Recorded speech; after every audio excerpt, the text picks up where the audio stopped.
Anybody can do they want to do when they feel like doing it. Anybody can go to the gym when they feel like going to the gym. Anybody could show up to work and give 100% when they're in the mood to do so. But what makes successful people successful is what they do when they don't feel like it. I see people writing on my page, oh, Andy, I'm motivated. Oh, I listen to your videos and I get hyped. That's great, and I'm glad that I can get you hyped for 5 minutes. But what do you do after the 5 minutes is over? What do you do after you walk out of the seminar that you paid $1,000 to go to? What do you do when you wake up the next day? What do you do when you have to either do what it is you know you're supposed to do without somebody there to supervise you, or you get to take the play off because no one's going to know the difference? Those are the things that make up success. That's discipline. The practicing, the developing the discipline that when applied consistently can get you to the next level. If you look at the true warriors of humanity, you look at the true empire builders, you look at the true titans who are constructing a better world, they're less about pleasure seeking because they understand that if you want to have a great life, a soaring life, look at what most people do and do the opposite. Growth comes through discomfort. You look at a great athlete, it's the way they show up in the championship game is simply how they showed up in the lonely light of the early hours at practice. To have the results only 5% of the population have, you've got to be willing to do the things that only 5% of the population are willing to do. Stop going about the day as a servant. Become the master. Run your day and stop having it run you. Believe in yourself. You got one of 100 that has a belief instead of just jaw jet talk of intent. Huge differential there. Differential is somebody just believing life, and the other one taking the most of the opportunity time of life. Remembrance, otherwise forgotten. You have no business being average, but now you justify it. You come up with these great reasons why you can't get up at 5. You have these great reasons of why you have to do everything, why you don't execute, why you don't finish, why you don't follow through, why you say you'll exercise and you do it for about 10 days and you quit. You've got an excuse for why you're average. I guarantee you, if you were humble enough, if you were hungry enough, if you really wanted what you said, you'd sit down and you'd study what you do and you'd say, I can do this better. But I have not exhausted all my time. I have not exhausted all my resources. There's something missing. You're not where you're supposed to be. It's not going to take a lot, but it's a small gap. And the gap is called execution. If you want to execute just a little bit more, you'll be on a whole other level. And I'm telling you, you're not where you want to be financially. You are not the person you want to be. And you have not given yourself enough credit to say, I just need to get up a half hour earlier, and my whole life will change. I just need to get up 1 hour earlier. I just need to work 1 hour longer. Doing things that matter take time. Doing things that are great take time. Doing things that are going to get you paid take time. And you can't get around it. You can't outwork time. You can't change it. You can't do anything about it. It's just going to take time. And if you can understand aggressive patience, and you can put it into play in your life, you can not only achieve everything you want to achieve, but you can do so with a sense of calm, with a sense of confidence, with a sense of certainty that your life is going to turn out the way that you want it to. It takes faith. You have to trust that things are going to happen. At the end of the day, if you go to bed at night and sleep good knowing you gave every day your all, you can feel good that things are going to happen. If you can understand that it is going to take a long time, and during that time, you are going to have to do absolutely everything you can, you cannot be anything else but successful.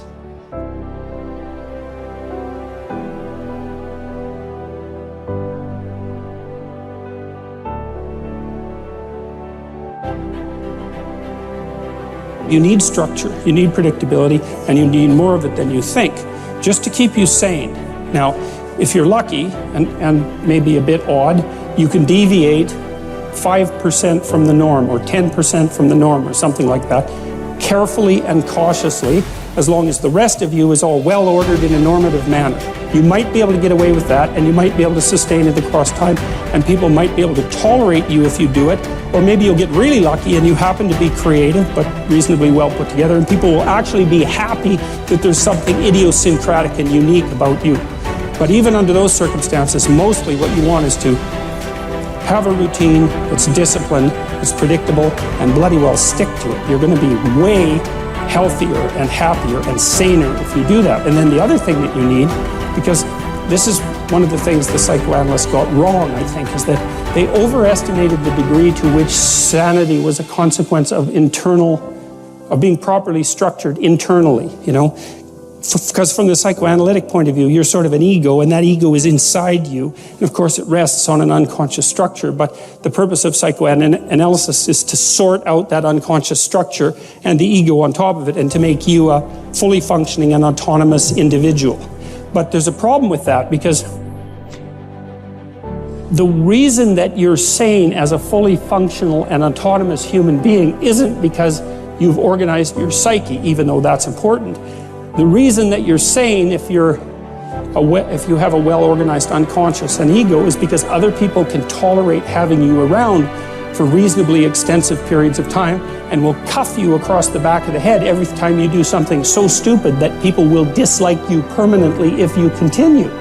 And so what people are doing to each other all the time, just non-stop, is broadcasting sanity signals back and forth, right? It's like you smile at people if they're not only behaving properly, but behaving in a way that you would like to see them continue to behave. You frown at them if they're not, you ignore them if they're not, you shun them, you roll your eyes at them, you manifest a disgust face, you don't listen to them, you interrupt them, you won't cooperate with them, you won't compete with them. It's like you're blasting signals at other people about how to regulate their behavior so frequently, well, it just makes up all of your social interaction. That's why we face each other, and we have emotional displays on our face, and we're looking at each other's eyes, and we know as much as we can about what's going on with each other, given that we don't have immediate access to the contents of their consciousness. And so partly what you're doing with your routine is establishing yourself as a credible, reliable, trustworthy, potentially interesting human being who isn't going to do anything too erratic at any moment. And everyone else is around there tapping you into shape, making sure that that's exactly what you are. And that's how you stay sane. And so what happens to people too, if they don't have a routine and they get isolated, is they start to drift. And they drift badly because the world is too complicated for you to keep it organized all by yourself. You just cannot do it. So we outsource the problem of sanity. And it's very intelligent that we outsource the problem of sanity, because sanity is an impossibly complex problem. And so the way that we manage the incredibly complex problem is we have a very large number of brains working simultaneously on the problem all the time. It's like a stock market for sanity. And it's partly, and I use that definition with purpose, because the stock market does the same kind of impossible thing, right? Because it tries to price things, which is impossible. How many things are there? Like 1 billion. How in the world do you decide what the price is? You can't decide what the price is. That's why you have a stock market. Well, in a free market, I mean for consumer goods, is everyone's voting on what the price of everything is all the time. And that's the way we figured out, because it's technically impossible. Understand. Your mind is weaker than your emotions, but you become aware of this weakness only in moments of adversity. Precisely the time when you need strength. What best equips you to cope with the heat of battle is neither more knowledge nor more intellect. What makes your mind stronger and more able to control your emotions is internal discipline and toughness. No one can teach you this skill. You cannot learn it by reading about it. Like any discipline, it can come only through practice, experience, even a little suffering. An active life serves the purpose of giving man the opportunity to realize values in creative work, while a passive life of enjoyment affords him the opportunity to obtain fulfillment in experiencing beauty, art, or nature. But there is also purpose in that life which is almost barren of both creation and enjoyment, and which admits of but one possibility of high moral behavior, namely in man's attitude to his existence, an existence restricted by external forces. A creative life and a life of enjoyment are banned to him.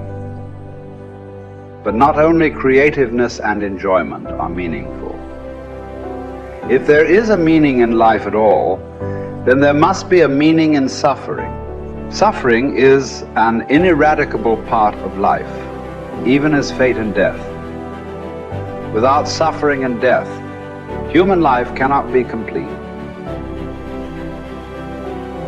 As his mind becomes purer and his emotions come under control, his thoughts become clearer and his instincts truer. As he learns to live more and more in harmony with his higher self, his body's natural intuition becomes active of itself. The result is that false desires and unnatural instincts, which have been imposed upon it by others or by himself, will become weaker and fall away entirely in time. This may happen without any attempt to undergo an elaborate system of self-discipline on his part. Yet it will affect his way of living, his diet, his habits. False cravings, like the craving for smoking tobacco, will vanish of their own accord. False appetites, like the appetite for alcoholic liquor or flesh food, will likewise vanish. But the more deep-seated the desire, the longer it will take to uproot it, except in the case of some who will hear and answer a heroic call for an abrupt change. Persistence and variety. These are the two primary ways to develop great ideas or to solve important problems. Keep leaning your head against a topic for a long time. Certainly for weeks, possibly for years. And along the way, try many lines of attack. Continue to generate options, explore paths, and propose silly ideas. Copy and paste concepts from widely different disciplines and see if it gets you anywhere. All the while, continue to refine the best solution you've found thus far. What looks like genius may simply be the byproduct of persistence and variety. The tendency to avoid challenges is so omnipresent in human beings that it can properly be considered a characteristic of human nature. But calling it natural does not mean it is essential or beneficial or unchangeable behavior. It is also natural to defecate in our pants and never brush our teeth. Yet we teach ourselves to do the unnatural until the unnatural becomes itself second nature. Indeed, all self-discipline might be defined as teaching ourselves to do the unnatural.